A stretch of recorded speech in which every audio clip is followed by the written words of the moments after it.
Olá, turma! Essa é a segunda parte da aula sobre funções. Agora nós estudaremos com detalhes as principais características para cada modelo matemático, para cada tipo de função.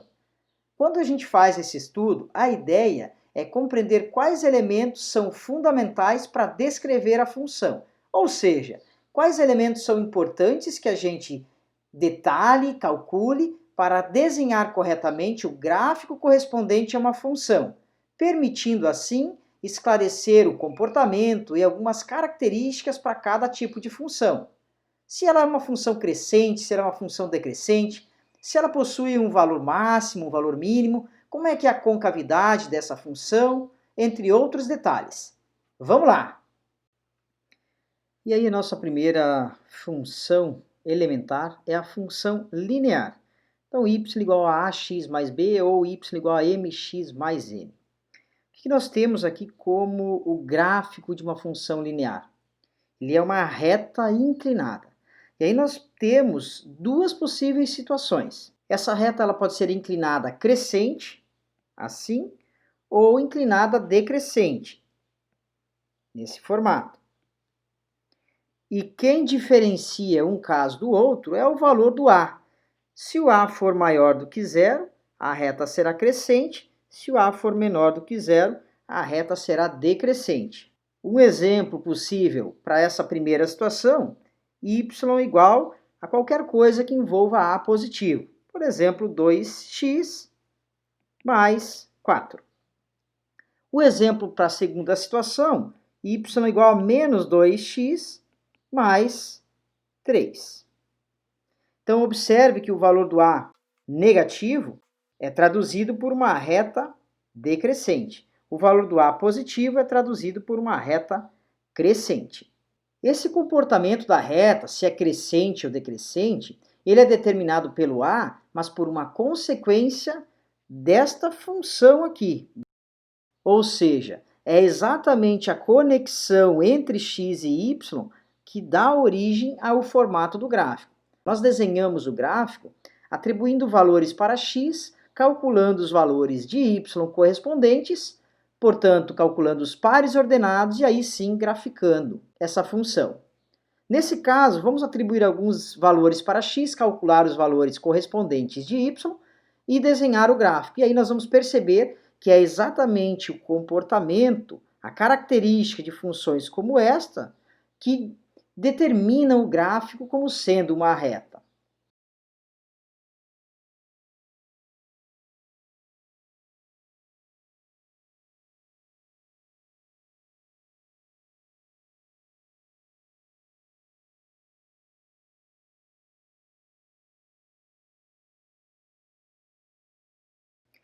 Então, observe que os pares ordenados definidos por esta conexão aqui, eles se alinham formando esta reta. Nesse caso aqui, essa conexão deu origem a uma reta crescente. E essa crescência tem tudo a ver com o valor do m. Esse m ele tem características bem mais importantes do que isso. Observe que, por exemplo, o m vale 2, ou o a vale 2. Observe que cada unidade de avanço no x, por exemplo, o x passou do número 1 para o número 2. E o y passou desta quantidade menos 4 para esta quantidade menos 2. Isto é, para cada unidade de avanço em x, o y, a função, ela avança 2 unidades, que é exatamente o valor do a. E esse é o significado desse elemento. Então, quando A vale 5, significa que a cada avanço do x, a cada unidade aumentada em x, a função aumenta em 5 unidades. Para uma função que possui A negativo, por exemplo, y igual a menos 3x mais 6, significa que o gráfico desta função ele é decrescente e significa que a cada avanço no x, a cada unidade avançada em x, o gráfico da função vai diminuir 3 unidades. Vai diminuir porque o valor do a é negativo, significa que a reta é decrescente, portanto, ela está diminuindo. Mas para entender melhor essas situações, vamos analisar quais são os elementos fundamentais para uma função linear. Quer dizer, quais são os elementos fundamentais para que o gráfico, uma reta, fique bem definida. Nós sabemos da geometria plana que para uma reta estar bem definida nós precisamos 2 pontos. Já são suficientes. Nada mais natural do que pegarmos esses 2 pontos aqui.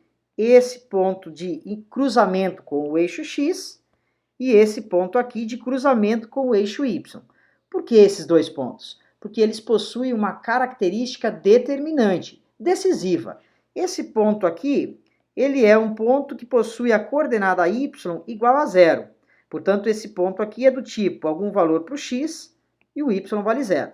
Esse ponto aqui possui característica em que o x é igual a 0. Portanto, esse ponto é da forma 0, algum valor para y. Então, nós já sabemos uma propriedade para cada um desses pontos.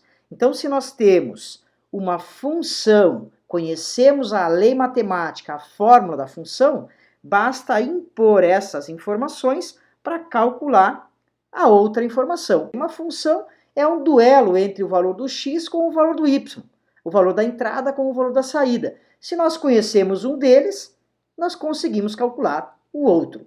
Então, como exemplo, vamos considerar y igual a x sobre 2 mais 1 como um modelo matemático, como uma função dessa análise aqui. Para determinar os 2 elementos fundamentais que nós assinalamos, o primeiro deles tem a característica do y ser igual a 0. Então, nós vamos impor essa propriedade na função, nessa equação aqui. Portanto, se y igual a 0, essa parte aqui é 0, portanto, 0 é igual a x sobre 2 mais 1, o que resulta em menos 1 igual a x sobre 2, ou x igual a menos 2. Quer dizer, no momento em que o y é 0, a conexão é com x igual a menos 2, ou vice-versa. Se o x é igual a menos 2, esse valor se conecta com o y igual a 0. Portanto, esse ponto aqui é menos 2,0. Aqui é coordenada a menos 2 sobre o eixo x. A segunda informação que nós temos é que o x vale 0. Então, impondo esta condição na função, nós teremos 0 sobre 2 mais 1 e, portanto, y igual a 1. E esse ponto aqui é o ponto 0 para x e 1 para o valor do y. Portanto, essa coordenada no eixo y é igual a 1. E aí nós conseguimos determinar unicamente a reta, uma vez que ela passa pelos pontos menos 2, 0 e 0, 1. Contudo, nós temos uma terceira informação de extrema importância também, sempre que a gente tem uma reta, que é a sua inclinação. Essa inclinação ela é determinada pelo ângulo que a reta faz com o eixo x. Esse ângulo aqui, que nós vamos chamar de alfa. Observe, antes de mais nada, que esse ângulo alfa ele é igual em qualquer região em que uma reta paralela corta o gráfico da nossa função. Por exemplo, eu assinalei 3 retas aqui. Além do eixo x, então nós temos 4 retas paralelas e horizontais cortando o nosso gráfico. Esse ângulo alfa, ele é o mesmo em qualquer situação. Ele pode estar assinalado em qualquer região, desde que a reta seja paralela ao eixo x. Isso significa que se nós conhecemos 2 pontos da reta, utilizando a trigonometria, nós determinamos essa inclinação, esse ângulo alfa aí. Por exemplo, se nós conhecêssemos esses 2 pontos aqui, nós formaríamos um triângulo retângulo aqui, o ângulo alfa está assinalado, e aí nós conseguiríamos, através do cateto adjacente e do cateto oposto, determinar o ângulo alfa, uma vez que a tangente do ângulo alfa é definida como cateto oposto sobre cateto adjacente. Utilizando os 2 elementos fundamentais que a gente já determinou, nós temos um triângulo retângulo, onde os catetos oposto e cateto adjacente já são conhecidos. Nesse caso, o cateto adjacente vale 2, o cateto oposto vale 1. São essas medidas aqui. E, portanto, a tangente do ângulo alfa é igual a cateto oposto dividido pelo cateto adjacente. E aí nós teremos o valor da tangente desse ângulo igual a meio, o que resulta no ângulo alfa igual a tangente inversa de 1 sobre 2. Isto é, o alfa é igual a 26,57 graus aproximadamente. Quero ressaltar uma quarta informação aqui, que é o valor do A em comparação com o valor da tangente dessa inclinação. Olha só, não é uma coincidência, isso é uma propriedade. O valor do A ou o valor do M é sempre igual à tangente dessa inclinação, do ângulo que a reta faz com o eixo x. Desta forma, se nós conhecermos o ângulo que a reta faz com o eixo x e um ponto qualquer da reta, nós também conseguimos determinar a equação da reta, ou seja, a equação que define a função entre x e y.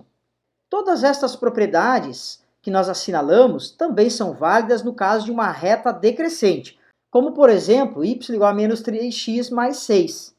E aí as nossas duas informações fundamentais aqui são determinadas. Uma quando o y é igual a zero, o que nos resulta em 0 igual a menos 3x mais 6, portanto, o nosso x vale 2. E a outra informação é calculada quando o x é igual a zero. E neste caso, nós teremos y igual a 6. Note que este ponto aqui, ele é sempre igual ao valor do b ou o valor do n, uma vez que ele tem a propriedade de x ser igual a zero. Quando x é igual a zero, esse termo desaparece, quer dizer que o y é igual a b. Por fim, o ângulo, a inclinação que esta reta faz com o eixo x, ele é maior do que 90 graus. Então, uma reta decrescente possui inclinação maior do que 90 graus. Consequentemente, o valor da tangente vai ser menor do que zero. Lembre-se que o ângulo aqui está no segundo quadrante. E lembrando da trigonometria, um ângulo no segundo quadrante possui tangente menor do que zero. E isto é totalmente alinhado às informações e propriedades que nós acabamos de estudar, uma vez que a tangente do ângulo alfa, a tangente da inclinação, é exatamente o valor do A, que nesse caso vale menos 3. Então a gente já sabe essa propriedade e o valor do alfa pode ser determinado sem auxílio da trigonometria, bastando lembrar que a tangente do ângulo de inclinação é igual ao valor do A. E, portanto, o alfa vai ser igual à inversa da tangente do valor menos 3. Nesse caso, aproximadamente 108,43 graus. E estas são as informações fundamentais, os elementos fundamentais em uma reta. Então, os dois pontos onde a reta cruza os eixos, o eixo x e o eixo y, e o ângulo de inclinação que essa reta faz com o eixo x. O segundo modelo matemático, a segunda função elementar, é a função quadrática. O gráfico de uma função quadrática é uma parábola. E existem dois tipos para essa parábola. Ou ela vai ter a concavidade voltada para cima, ou ela vai ter a concavidade voltada para baixo. Quem determina essa característica é o valor do A. Se o A for positivo, nós teremos uma parábola com a concavidade para cima. Se o A for negativo, a sua concavidade será para baixo. Os elementos fundamentais em uma parábola, quer dizer, os pontos que nós precisamos determinar para que esta parábola esteja bem desenhada, bem definida, são as raízes, que também são os pontos que nós temos a propriedade do y ser igual a zero, o ponto de cruzamento com o eixo y, que é o ponto onde a coordenada x vale zero, e um quarto ponto, que é o vértice da parábola. Observe que o vértice da parábola ele também é um elemento importante, já que ele determina o menor valor possível da parábola, no caso da concavidade ser voltada para cima, ou ele é o maior valor possível no caso da parábola ter a concavidade voltada para baixo. Então nós teremos um mínimo ou um valor mínimo, um máximo ou um valor máximo na parábola, dependendo da sua concavidade. O vértice é um ponto que possui uma fórmula fechada para o seu cálculo. Delta ele é igual a uma coordenada x e uma coordenada y, que nós chamamos de xv, x do vértice, e yv, y do vértice. O x do vértice é calculado como menos b sobre 2a, e o y do vértice é calculado como sendo menos delta sobre 4 vezes a, onde os valores de a, b e c, eles vêm da equação geral da parábola. Assim, para determinar os 4 elementos fundamentais em uma parábola, nós precisamos impor na função As restrições y igual a zero, determinaremos esses dois pontos aqui, as raízes. X igual a zero, determinaremos esse ponto aqui de cruzamento com o eixo y, e esse ponto aqui é o mais fácil de calcular. Uma vez que se x é igual a zero, essa parte é anulada na equação e apenas o valor do c é que sobra. Portanto, o y será igual ao valor do c. Isto quer dizer que esse número aqui é igual ao valor do c da própria função. E aí, por fim, essas duas fórmulas aqui para determinar as coordenadas do vértice, esse ponto aqui. Diante de todas essas informações, o gráfico da parábola estará bem definido e todas as informações que nós precisamos estarão calculadas. Como um exemplo, vamos considerar y igual a x² mais 2x menos 8. Nós já sabemos, pela própria estrutura da equação, que trata-se de uma parábola cuja concavidade é voltada para cima. O que nós precisamos discutir são os valores das raízes, o valor de cruzamento com o eixo y e o valor do vértice. Como nós observamos, esse valor de cruzamento com o eixo y é igual ao valor c, menos 8. Então nós temos, na verdade, três elementos aí para serem calculados. Começamos com as raízes. Portanto, y é igual a zero. Nesse caso, se y é igual a zero, nós teremos zero igual a x² mais 2x menos 8. E aí a nossa conta é reduzida à resolução de uma equação quadrática, que nós já estudamos na aula de equações quadráticas. Para resolver esse tipo de equação, nós temos principalmente dois métodos, ou soma e produto, ou Bhaskara. Nesse caso, a primeira tentativa, soma e produto, nos guarda aí a soma menos 2 e o produto menos 8. Portanto, as opções serão menos 1 e 8, ou 1 e menos 8. Também temos menos 2 e 4, ou 2 e menos 4. A opção que nos dá a soma menos 2 existe e é essa aqui. Portanto, nós determinamos as duas raízes, 2 e menos 4, através da soma e produto. Isto significa que essa quantidade aqui é menos 4 e esta quantidade aqui é 2. Ou ainda, esse ponto é o menos 4,0 e esse ponto é o 2,0. Resta-nos determinar o valor do vértice. Se nós temos menos b sobre 2a para a coordenada x e menos delta sobre 4a para a coordenada y. Então, nós temos para a coordenada x menos b, portanto, menos 2, dividido pelo dobro do a, 2. E para a coordenada y, nós precisamos do valor do delta. Nesse caso, delta é igual a b ao quadrado menos 4, que multiplica a, e multiplica c. Delta é igual a 4 mais 32, portanto, delta é igual a 36. Logo, a coordenada y do vértice, menos 36 dividido por 4. Isso significa que o vértice é igual a menos 1, menos 9. Esse ponto aqui está localizado a uma altura negativa, menos 9. E a coordenada x, menos 1. Observe que o x do vértice, ele também pode ser calculado como sendo a média entre as raízes. Quer dizer, se uma raiz é menos 4 e a outra é 2, eu tenho uma distância 6 entre eles, portanto, a distância 3 marca o x do vértice. Quer dizer, se eu pular 3 unidades do menos 4 ou voltar 3 unidades do 2, eu vou cair no x do vértice. E estes são os elementos fundamentais em uma parábola, os elementos que nos permitem determinar corretamente, com clareza, como é o gráfico de uma função quadrática. Agora, depois de conhecer os elementos fundamentais na descrição de uma parábola, resta-nos observar duas situações especiais. Uma delas é quando delta é igual a zero e a outra é quando delta é menor do que zero. Nós já sabemos que quando delta é igual a zero, nós temos uma raiz de multiplicidade 2, uma raiz dupla. Quer dizer que isso significa que o gráfico da função ele não ultrapassa o eixo x, ele apenas toca o eixo x e volta para a sua lateral.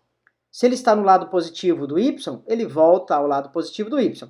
Se é uma parábola voltada para baixo, então ele toca o eixo x e volta para o lado negativo do eixo y. No caso do delta negativo, nós sabemos que não existem números reais como raízes. As raízes, nesse caso, serão números complexos. Em termos gráficos, significa que a função não cruza o eixo x. Portanto, se o a for maior do que zero, a parábola terá concavidade voltada para cima e não toca o eixo x. Se ela tiver a menor do que zero, ela terá uma concavidade voltada para baixo, não tocando o eixo x. Nesse caso, os elementos fundamentais serão apenas o vértice e o ponto onde o gráfico cruza o eixo y. Já para o caso delta igual a zero, os elementos fundamentais serão o vértice, que é também o ponto onde há um toque no eixo x, o ponto onde cruza o eixo y. E por fim, nós temos considerações sobre o domínio de uma função quadrática. Vamos considerar aqui um caso onde a parábola tem o a maior do que zero, portanto, é uma parábola cuja concavidade está voltada para cima. Em verdade, eu vou fazer uma consideração sobre o domínio, mas também sobre a imagem dessa função. A gente já sabe que, por natureza, quando uma função quadrática ela nasce, ela é definida, por exemplo, 2x² menos 5x menos 3. Essa função ela tem domínio igual a números reais, já que não há um problema aritmético, aqui não há um problema matemático em qualquer operação para qualquer valor do x. Contudo, podem existir restrições nos valores de x conforme um problema prático, conforme a natureza desta equação quadrática. Por exemplo, se x representa o tempo para alguma determinada aplicação, não faz sentido o x ser menor do que zero. Então essa parte do gráfico seria descartada. E nós ficaríamos apenas com essa parte aqui da parábola. Desta forma, vamos analisar o caso onde o domínio ele é definido como sendo pontos que vão de 0 até 5.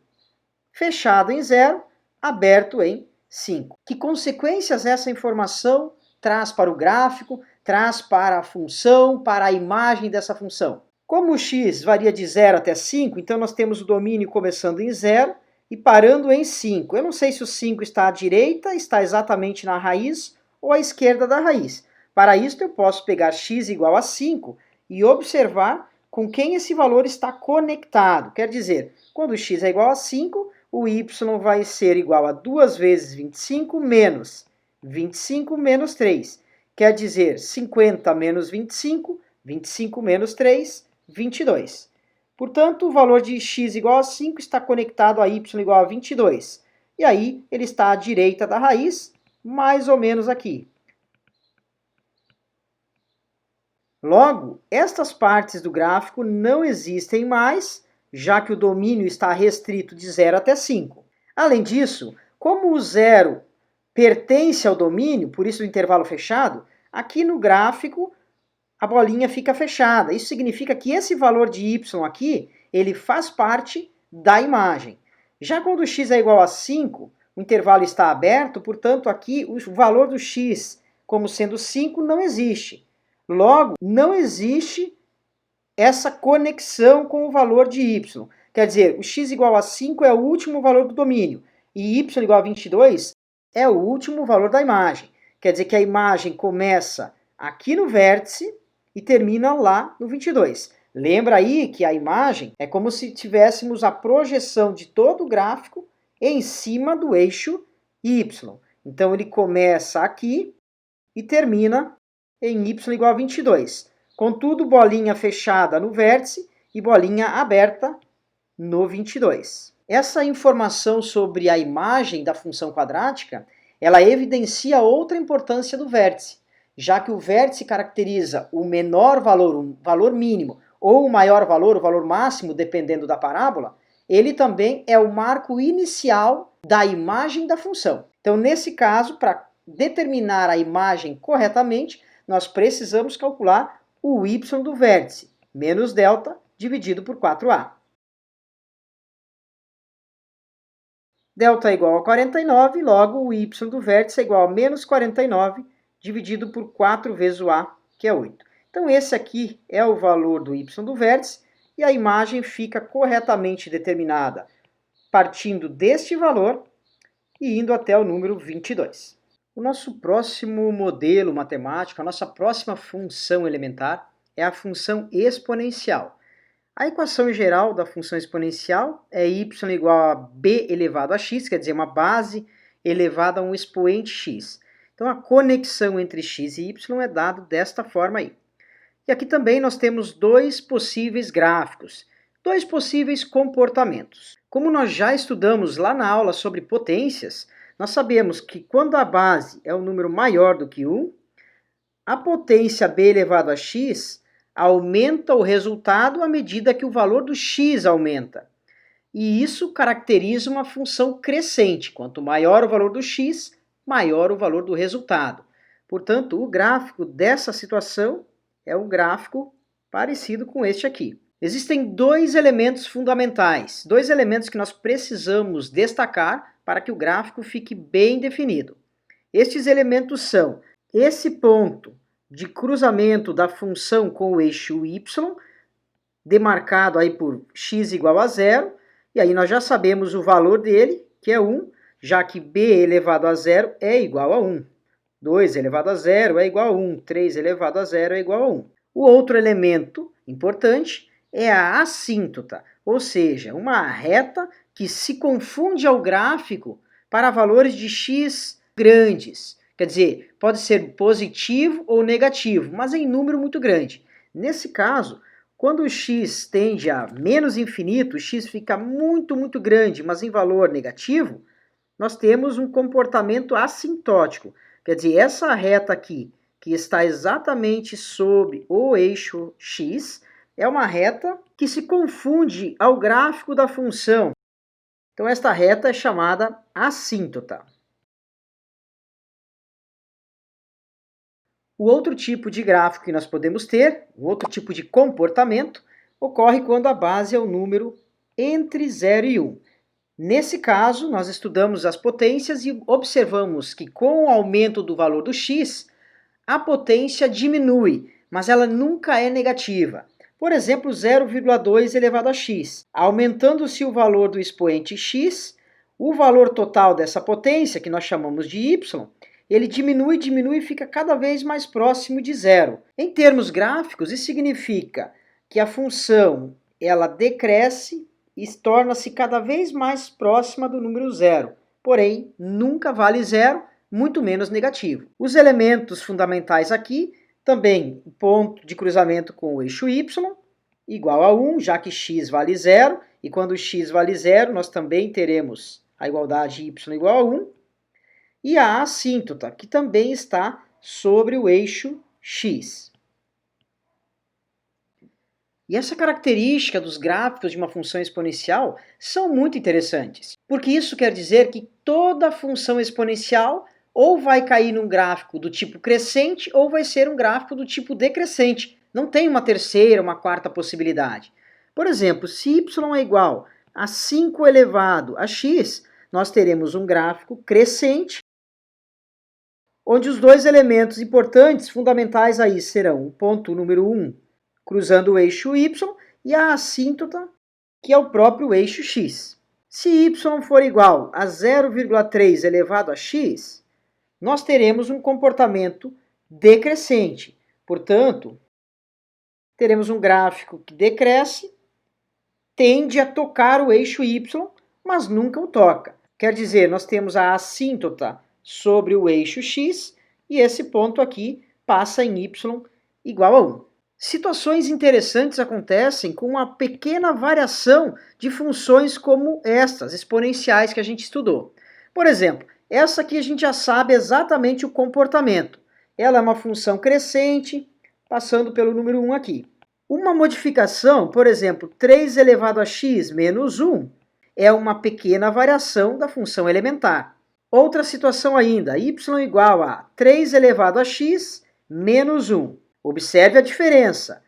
Antes, o menos 1 descontava uma unidade do x. Agora, o menos 1 ele desconta uma unidade da potência 3 elevado a x. O que isso altera no gráfico? Como isso altera o gráfico? Para compreender Essas situações, nós começamos analisando a função elementar y igual a 3 elevado a x, que possui um gráfico crescente com estas informações. Aqui é o ponto 1 e a assíntota está sobre o eixo x.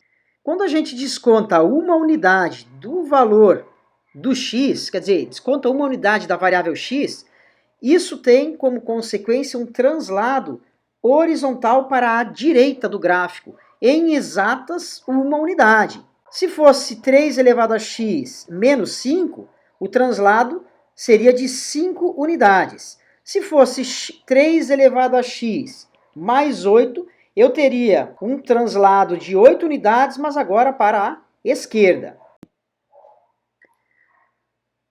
Já o gráfico de y igual a 3 elevado a x menos 1, esse menos aqui ele está descontando da potência. Então é como se nós começássemos a nossa análise pela função elementar y igual a 3 elevado a x, que possui esse gráfico, e eu estou descontando uma unidade desse valor. Quer dizer, eu vou diminuir uma unidade de cada ponto desse gráfico aqui, e em especial desse 1.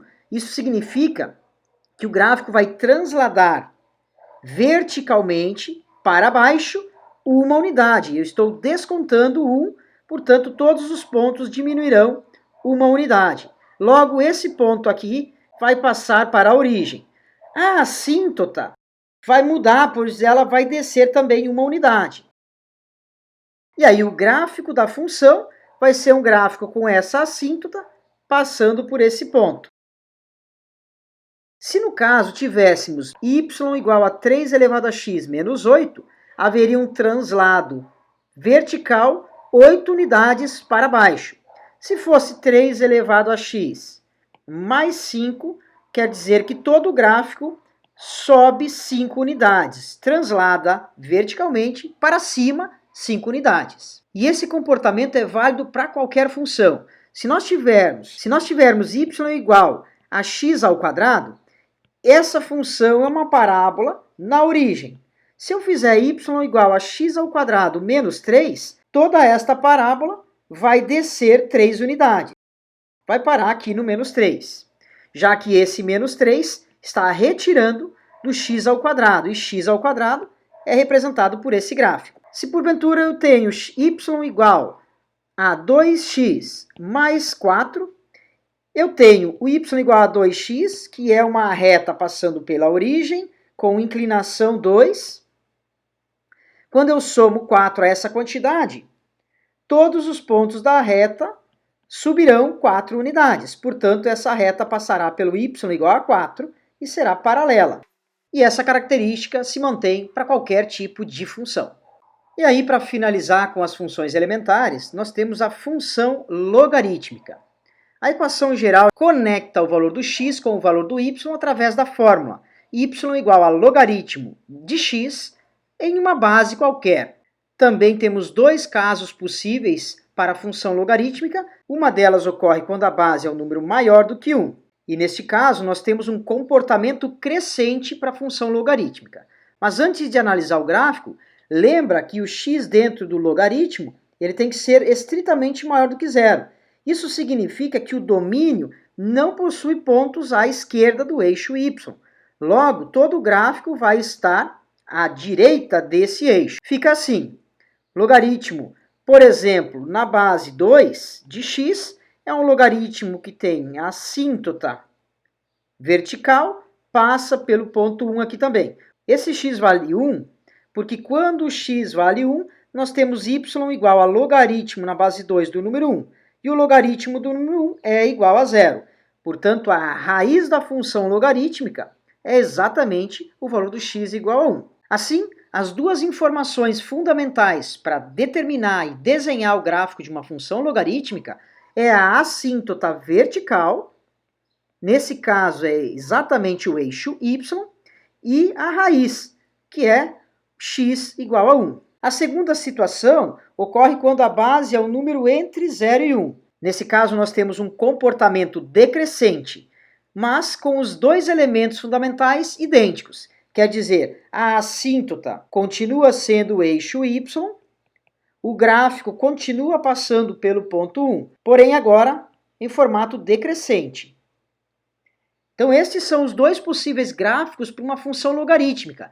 E qualquer função logarítmica recai num desses dois tipos. É muito fácil analisar funções com essa característica. Por exemplo, y igual a logaritmo na base 3 de x, ele possui um gráfico crescente, passando pelo x igual a 1.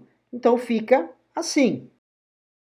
O gráfico da função y igual a logaritmo na base 0,1 de x é um gráfico decrescente, passando pelo x igual a 1. Portanto, fica assim.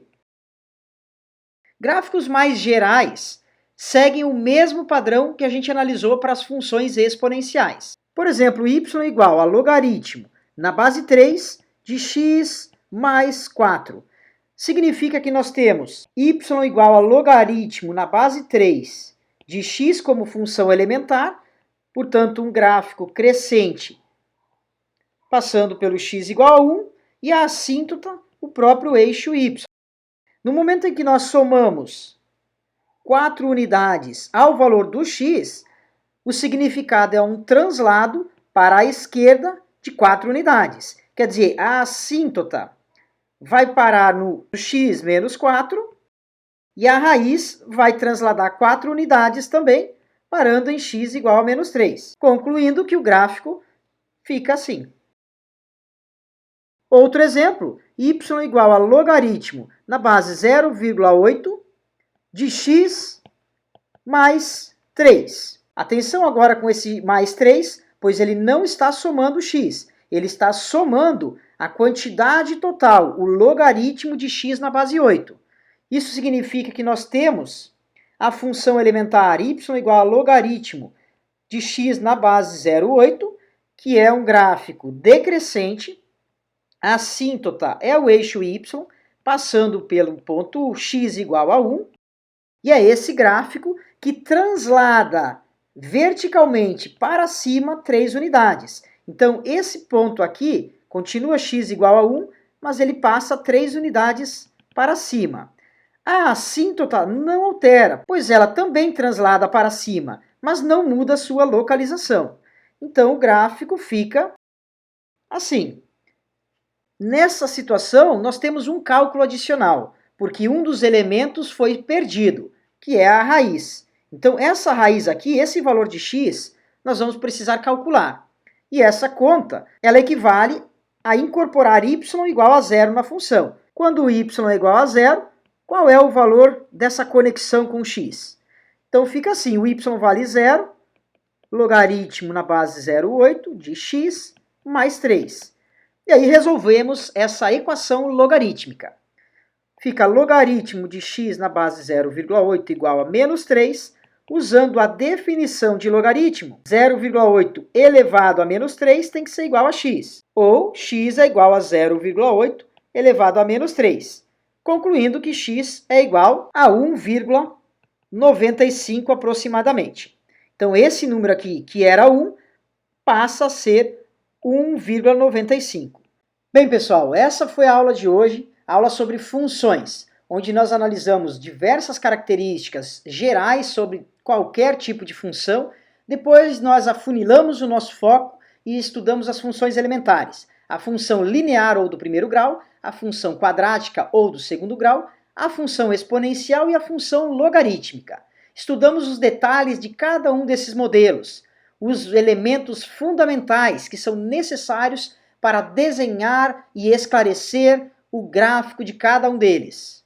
Agora você precisa resolver diversos problemas que eu deixei proposto para vocês e na sequência nós vamos estudar a inversão de função, que é a última parte para encerrar com a compreensão desse conteúdo todo. Vejo vocês na próxima aula. Até lá!